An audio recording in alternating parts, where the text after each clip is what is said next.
the Davos Innovation Week on this first metaverse track. We're actually moving to health now. And health is like super important, especially when we're thinking about the future. How will we manage what health looks like? And how are we maintaining data and information safely now? Please welcome to the stage a keynote from Sanjeev Kumar, who's CEO at Harley Street Healthcare Group PLC. Give him a round of applause. Join us. Thank you so much. Really appreciate it. Some of us are looking to connect with people. Some of us are just hanging out, taking good pictures. I guess that's all great. But at the end of the day, what we're looking for is connection, right? We won't build an economy, we won't build anything if there were no people. That's how I see it. The whole event is driven by people because there is an urge to connect, there is an urge to build things together. That's what we do as a human being. We have brought in a lot of technology. We've discussed metaverse, we discussed a lot of things. But what it has also done for us is it has changed our lifestyle. All of us are on phone, all of us are doing things, all of us are busy doing things. But if you're taking a step back, you understand that 20 years ago, 25 years ago, 30 years ago, a lot of the health condition that we are facing today as a society, that didn't exist. So we caused it to ourselves. So we want to build a $1 trillion business, and good luck to everybody who wants to build a $1 trillion business. But your biggest asset is not your $1 trillion business. Your biggest asset is your body. You are born inside your natural home, which is your body. You cannot get, even if you're Elon Musk, you cannot get a new body. You have to exist in that body. So what it means is, while we are talking about investing in markets, investing in new age technology, what we are missing is how do we invest in ourselves? Because we are our biggest investment. We are our biggest project. And we all looking for the miracle. We just want the miracle to happen. But I tell people, and I tell myself, the miracle has already happened, and that's you. And you need to just look after yourself. That's the way it is. Now, any business, it doesn't matter who it is, will not exist if there was no society. So what we are building is we're building a business that is embedded in the society. We are boringly going and talking to people and say, hey, we need you to hear about us. And they say, well, are you one of those? I say, no, you hear about us, what we have to say. We want to build a happier community. We want to make sure that if we are building a new age digital era, we need an old age human being to function very well. You know, we have a lot of mental issue. I mean, from 5-year-old to 25-year-old to 99-year-old, they're all struggling. We had Ministry of Loneliness in our country where I come from, United Kingdom, and people were shocked. And I said, no, that's a good thing. It's a very good thing that loneliness is being recognized. Where do you put them? You put them in digital world and you say, don't worry about loneliness. We don't care about your loneliness. You go enjoy the digital world. Your experience it is fantastic. That, unfortunately, doesn't solve the problem. We talked about digitalization. We are using digital world to help our patient in the real world. How do we do that? So we decided, you know what, we were experimenting back and forth. We realized that, hey, you know what, we can bring in AR, VR experience, immersive technology, and help our clients who are struggling with mental well-being without chemistry, help them. And we are talking about people who are war veterans. You know, war veterans as in all the chemistries have not helped them. They're not able to keep a relationship. They've not been able to keep a job. And my psychiatrist team told me, I don't know, just get this scientific team to look after these guys. And what we did is, look, we had to sign, our lawyers told us, look, before you get them on board, sign the 40-page disclaimer. So we got them to sign here, sign there. And I thought, oh my God, you have to sign everything because that's the world today. So, you know, what we saw is an amazing transformation. Not in everybody, but in at least 35% of the population we onboarded, we had amazing transformation. And when you get a call from somebody who Googles you and says, hey man, you really changed my life. I go and see my son every day. I have a job, and you think, wow, who are you? And that's what I'm talking about. That's what gives us the courage to wake up every day, even though I'm dealing with people problem in my company. You think, you know what? This is the right thing to do. This is where our collective passion meets a purpose. So that's what we are building in a company called Harley Street Healthcare Group.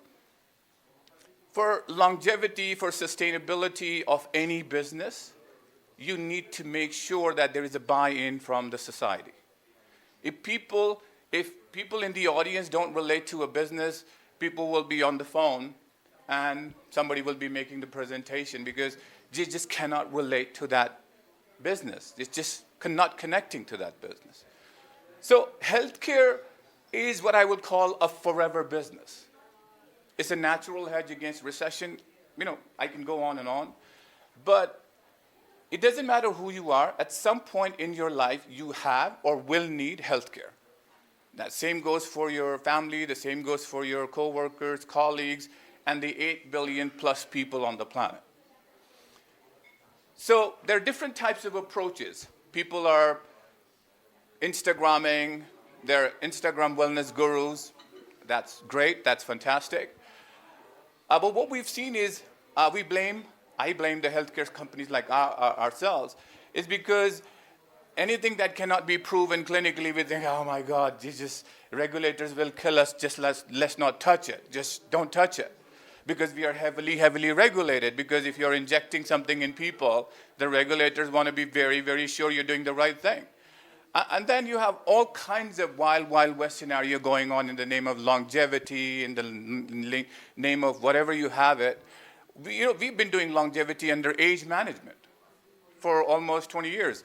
And our passion is to make 90 the new 60 and hopefully the new 50. Now, how do you do that? It cannot be a fragmented approach. It has to be a holistic, integrated approach. You have to have the sum of all parts. What does sum of all parts mean?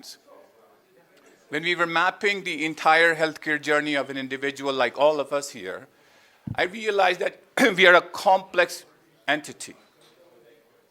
We have trillions of bacteria, fungi, you name it, in our body. We host them, and they create our viruses, and they create our immunity, right?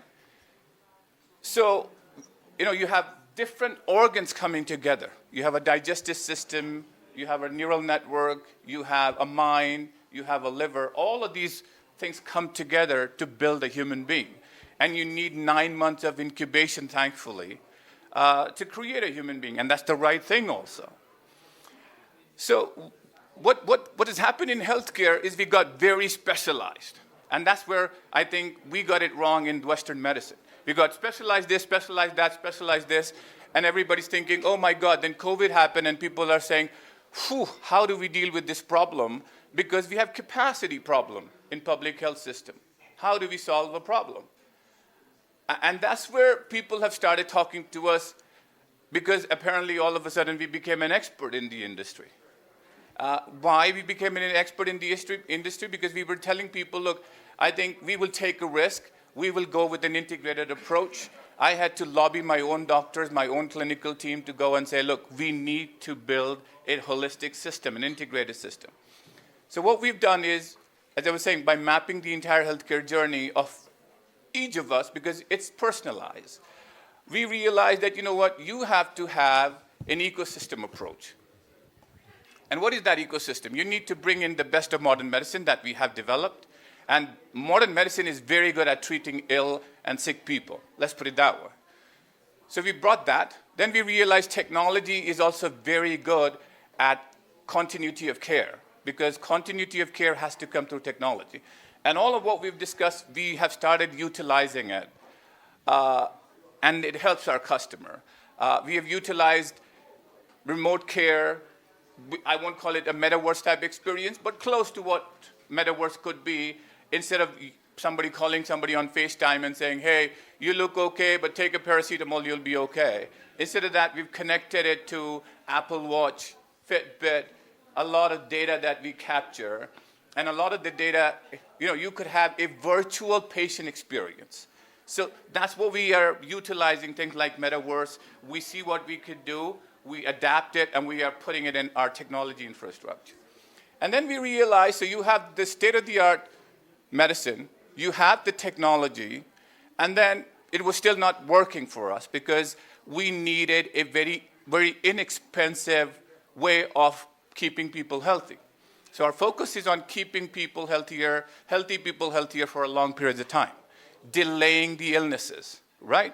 So we realize, we already have thousands of years old ancient healing system. What we don't have is the data, right? So, there is where we started lobbying the regulators. There is where we started lobbying our own cardiologist, our own physician, and say, this is the way to go. And it has started working for us because we already have globally 20,000 plus customer base, and it's growing.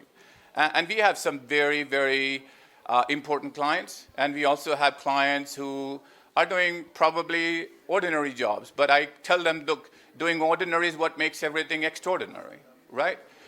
So, when we're looking at business, what are we building?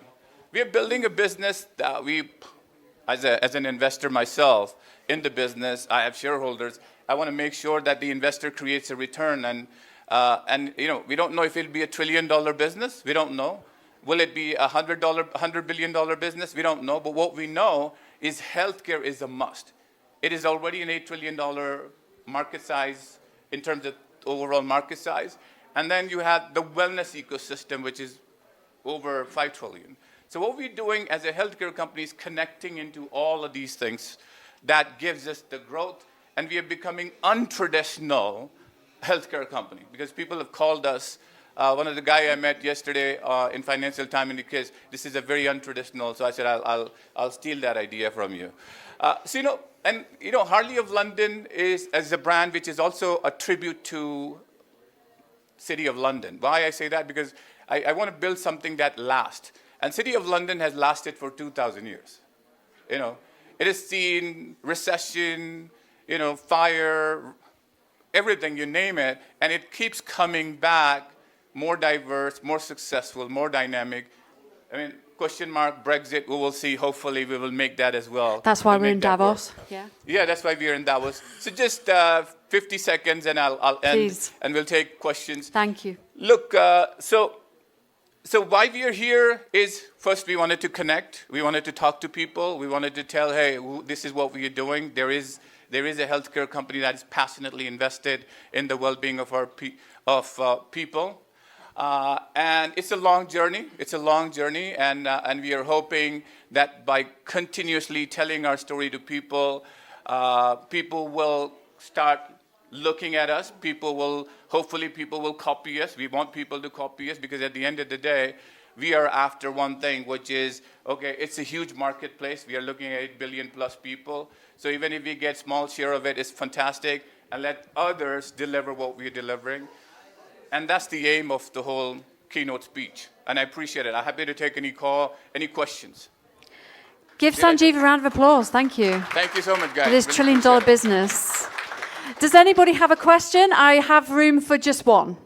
So thank you so much for the talk. Do you see integrative system as a must, or is it something that we kind of have to slowly getting into? Because in order to capture the value from somebody that's staying healthy, I think that is really difficult while we still have the sick care system right now that would be reimbursed by the episode of care.